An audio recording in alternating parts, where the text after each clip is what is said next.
आप देख रहे हैं एग्जाम टूर। आपसे बता दें बीएसएससी सीजीएल वैकेंसी कब तक आ सकती है और बीएसएससी इंटर लेवल जो आप लोग आवेदन कर दिए हैं फिर मार्च तक बढ़ा दिया गया है, आप उसमें जो सुधार करना चाहते हैं सुधार कर सकते हैं।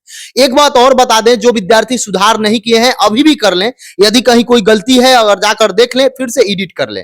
सर एसडीएम सर मेरे साथ हैं, राहुल सिन्हा सर, इनसे जानेंगे क्या क्या तैयारी करना चाहिए, क्योंकि आज ही आप देखे हुए अमरिंदर कुमार सर को बना दिया गया है, अब अध्यक्ष बनेंगे और क्या क्या आप परिवर्तन कर सकते हैं, क्योंकि बहुत सारे पहले बीपीएससी में रहे हैं। सर आपका स्वागत है एग्जाम में। बहुत बहुत धन्यवाद आपका। सर अब लग रहा है बीपीएससी के जैसा ये भी पंक्चुअल हो जाएगा। सही बात है, नए चेयरमैन सर आए हैं तो बहुत चीजें चेंज होंगी, कुछ नई चीजें आएंगी और एग्जाम फास्ट होगा। अभी एडिट का मौका मिल चुका है, यदि कहीं कोई गलती की है तो एडिट कर सकते हैं। बच्चे ये सोच रहे हैं कि केवल 2 बार अब एडिट का मौका दे दिया गया, 2 मंथ एडिट में लग गया, कब एग्जाम हो सकता है, क्या चुनाव बाद एग्जाम होगा या जून जुलाई में होगा, कब तक कुछ संभावना सर? देखिए जून जुलाई में ही एग्जाम होगा, क्योंकि अब आचार संहिता बहुत जल्द लगने वाला है, लेकिन जून जुलाई भी बहुत दूर नहीं है। अब हम लोग मार्च में आ चुके हैं तो 3 महीना का समय है, 3 महीना में आप अच्छे से तैयारी कर लीजिए, क्योंकि बहुत बड़ी वैकेंसी है और इतनी बड़ी वैकेंसी मुझे नहीं लग रहा कि भविष्य में फिर दोबारा आएगी। तो जो बच्चे थोड़ा भी सिंसियर हैं, थोड़ा अपने कंफर्ट जोन से जो जाग जाएंगे वो जरूर सफल हो सकते हैं। सर इसमें 25 मैथ्स रहता है, 50 रीजनिंग रहता है, 75 यानी 75 में 75 आप ले सकते हैं, जीएस का 75 सेक्शन होता है। कैसे तैयारी करना चाहिए, क्योंकि बच्चे ज्यादा स्कोर करते हैं तब रिजल्ट आता है, 75 उनका सेफ स्कोर हो जाता है, कैसे तैयारी करें सर? देखिए कुल 150 क्वेश्चन आते हैं, 150 में से 75 जो है वो आपका है जीएस का सेक्शन जो होता है और 75 आपका मैथ्स और रीजनिंग है। मैथ्स और रीजनिंग इसमें बहुत टफ नहीं आता है, बेसिक लेवल मैथ्स आता है, एडवांस लेवल नहीं आता है और रीजनिंग का भी जो स्तर है वो बहुत, अगर थोड़ा बहुत भी आप प्रैक्टिस करेंगे तो 75 में से आप 90-95% नंबर इजीली ला सकते हैं। तो समझदारी से तैयारी करनी है इसमें आपको। जीएस में अनसर्टेनिटी थोड़ा ज्यादा रहता है, तो उससे अच्छा है कि आप ये जो मैथ्स और रीजनिंग का पोर्शन है वो डेली प्रैक्टिस करें। मैथ्स डेली प्रैक्टिस करने की चीज है, रीजनिंग डेली प्रैक्टिस करने की चीज है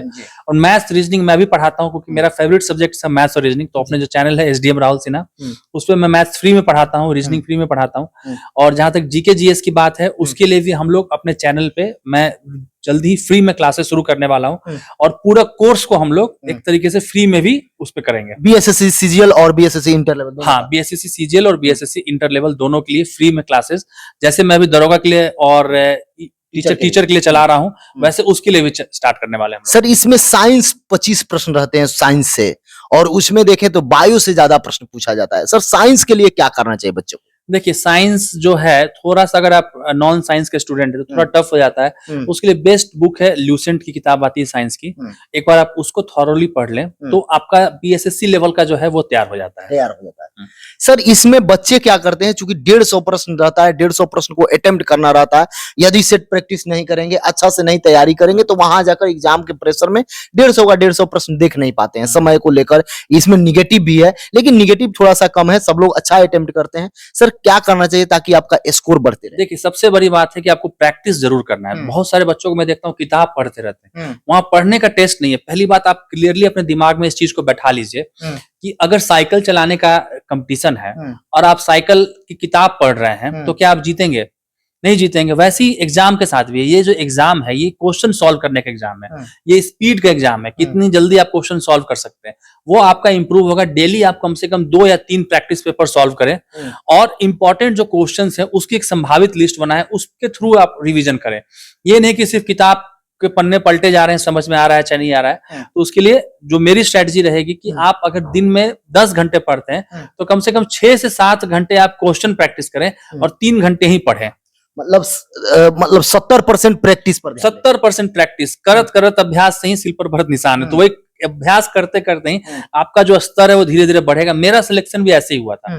मुझे जब शुरू में किसी ने गाइड किया था, ये कहा था कि तुम किताबें कम पढ़ना, प्रैक्टिस ज्यादा करना। तो उस वक्त जितने भी मार्केट में टेस्ट पेपर अवेलेबल थे, टेलीग्राम पे बहुत सारे ग्रुप ज्वाइन किया हुआ था जिसमें कई कोचिंग के क्वेश्चन पेपर आते रहते थे। मैं डेली का मेरा यही था कि जैसे कि सुबह ब्रेकफास्ट करना है तो एक पेपर सॉल्व करके ब्रेकफास्ट करना है, लंच करना है तो एक पेपर सॉल्व करके लंच करना है, और सोने जाना है तो एक पेपर सॉल्व करके ही सोने जाना है। नहीं तो सोने, और पेपर सॉल्व करने में ऐसा नहीं था कि मैं ऑफिस में रहता था, हम्म। मोबाइल में अपना क्वेश्चन देख रहा हूँ, पहले क्वेश्चन का क्या ए होगा, दूसरे क्वेश्चन का क्या बी होगा, कहीं छोटा सा जो लोग जॉब में है एक कागज पे लिख लीजिए 1 का ए, 2 का बी, 3 का सी, 4 का डी। जीएस का तो क्वेश्चन आप देख कहीं कर सकते हैं, मैथ्स रीजनिंग के लिए आपको पेपर पेन उठाना पड़ेगा, लेकिन कम से कम जीएस जी का क्वेश्चन तो आप ट्रैवलिंग में, ऑफिस में, सब जगह कर सकते हैं।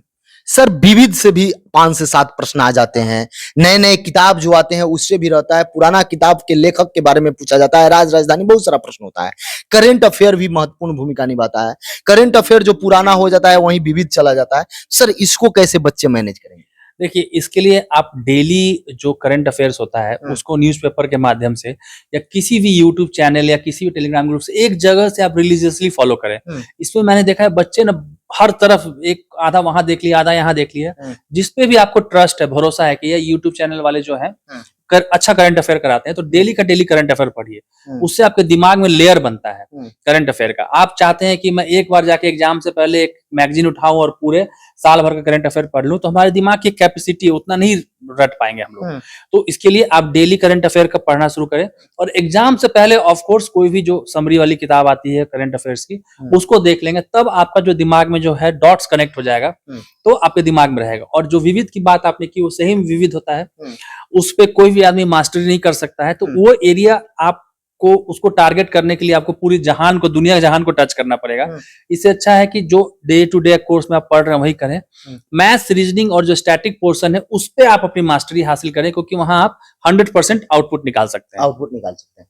जो भी व्यूअर देख रहे हैं, एक बात बता दें, इसके बावजूद भी किसी भी प्रकार का कोई आपके मन में सवाल हो, सीजीएल वाले जो वेट कर रहे हैं कि वैकेंसी कब तक आएगी, उस पर भी मैं बातचीत किया, वो भी वैकेंसी अपकमिंग है। यदि इंटर लेवल का आवेदन आप कर दिए हैं तो तैयारी में लग जाए, राहुल सर से जुड़ जाएं और जाकर यूट्यूब चैनल पर एसडीएम राहुल सिन्हा आप सर्च कीजिएगा, सर से जुड़ जाइएगा। Free of cost sir class ले रहे हैं, वहां भी आप क्लास ले सकते हैं, अपना तैयारी को धार दे सकते हैं। यदि आप एग्जाम टूर पर नए हैं, चैनल को सब्सक्राइब कर लीजिए, लोगों में शेयर करिए। जय हिंद।